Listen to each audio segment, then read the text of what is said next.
Radio Rahim with Conor Benn. It's been quite the journey. It occurred to me when this fight got made, I'm like, boy, this is some bad blood, but I'm not sure in which direction the blood flows. I remember your pro debut, very early in your career, that Eubank Sr. was at a press conference and offered to adopt you. You remember this? I remember, I recall. And I shut him down. You know, I was a kid then. You know, so I had to back my dad. My dad weren't there, so I backed my dad. Always. You can't talk about my dad with my dad not being there to defend himself and think I'm going to sit there and take it. I ain't. Even back then.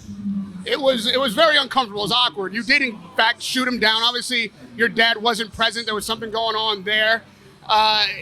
Is that where this rivalry began? Maybe with Senior more so than Junior? Not really. I mean, he has his ways, don't he, Senior? I don't think he thinks before he talks sometimes. And, you know, maybe he misread the situation in thinking I was going to sit there and accept the way he was speaking about my dad. So I wasn't going to ever sit down and accept that or tolerate that. No, not at all. I know that you and your dad now are very close. Obviously, he's backing for the fight. He's in your corner.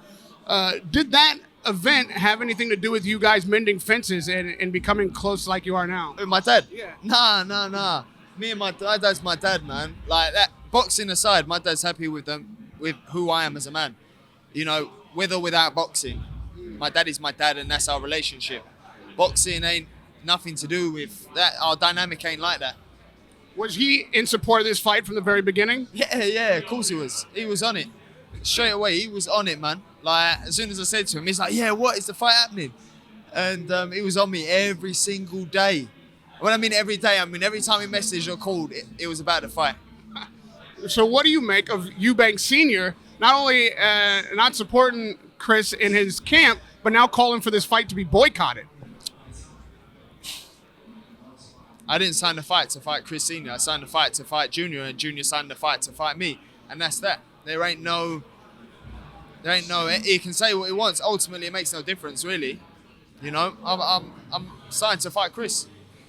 Well, you have signed to fight Chris, and what I'm getting at is maybe the motivation or the root of it is a little bit curious. On paper, taking aside your determination to win, on paper, this seems like an incredibly high hurdle.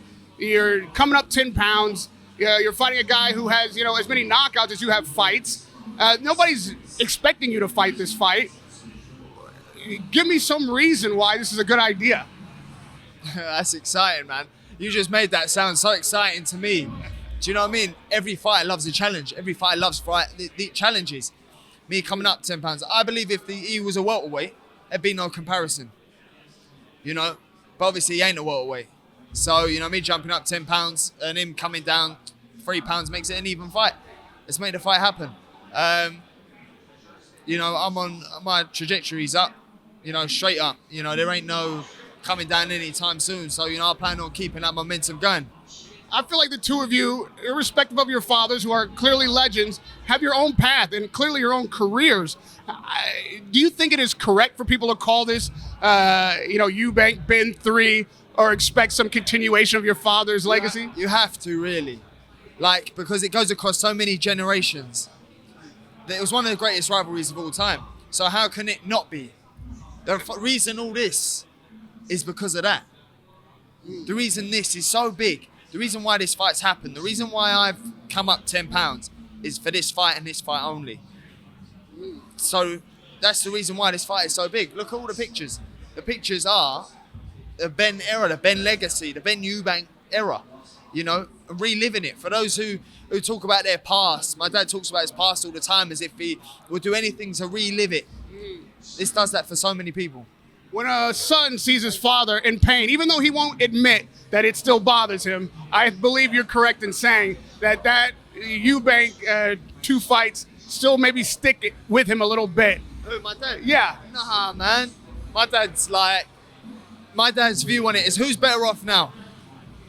Who's really won here?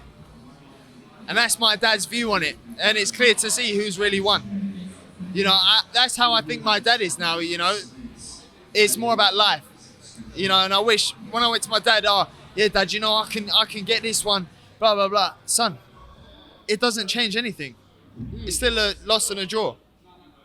That's my dad's view on it. A loss and a draw, and if his son gets the win, you're telling me that's not a feather your father wants in his cap? I think he's just playing it down a little bit. So on the night, we've talked about the high challenge, and I will say more than Eubank Ben Sr., I would say this likens more to Canelo Bivol. Not that the outcome will be the same, but that you really are reaching for greatness. You're doing something that is beyond what most people would imagine possible. In the ring on the night, where do you find your advantages? It's not size, it's not length, it's not experience. He believes that he has a better technical, proficient boxing ability than you. What do you believe that he's underestimating, being willing to come in 60% if he's true to his word? I don't know if he's underestimating or if he's, it's all promo. Instead of eating the rubbish and all that, in the same breath he's saying, I'm not going to get down in this weight. And then in the other breath he's eating burgers. And then in the other breath he's saying he can't lose this and he'll retire. So he's contradicting himself. You got to understand that's just a PR, because everyone's spoken about it. Everyone has asked me about it. He's done the job. He's done what he's needed to do. Don't get it twisted. I don't believe he's underestimating, and you all know if he is come fight night. He's claimed if he loses to you, he's done. He'll retire. Does it motivate you to retire Chris Eubank Jr.? It motivates me to give him a beating. Like every other person I fought. I want to go in there and give him a beating. That's it. I'm not asking you to give away game plan. I'm asking you to give me the focus that you have in the fight on either a weakness that you see or a strength that we don't see, the people who are handicapping the fight. I will find out what it is in the fight, and I will capitalize on it. I will adapt in there. If I see an opening, as I said, I will take it. If I do something and I'm aware that this is working, I'll carry on doing it. If I do something and it ain't, then I won't carry on doing it. I will adapt in the ring. People who predict you to win, and there are several, most of them point to your mentality, your can't-lose mentality, how dedicated you are to win this fight. He seems to be taking it lightly. If he's just putting it on, then so be it. But where do you find the difference between the two of you in mentality and approach to the fight? I don't know what his mentality is. All I know is that I'm training as hard as I can. I push my body to the limit. I've got the best sparring I can get in. Cruiserweights, light heavies, super middles. I've been sparring all of them. Making sure I'm doing the rounds. And I've done everything I can. So I can't go in there on the night and go, this or that. I'm going there 100% and I've given it everything I got. Was there any discussion of a rematch clause for this fight? You're going to have to ask Eddie. All right, well, we'll see you on the night. And thank you for putting this great fight before us. I don't know that anybody could have made this fight except the two fighters being completely willing. So congratulations on that. And everybody can't wait to the O2 Arena this Saturday night. Radio Rahim with Conor Benn.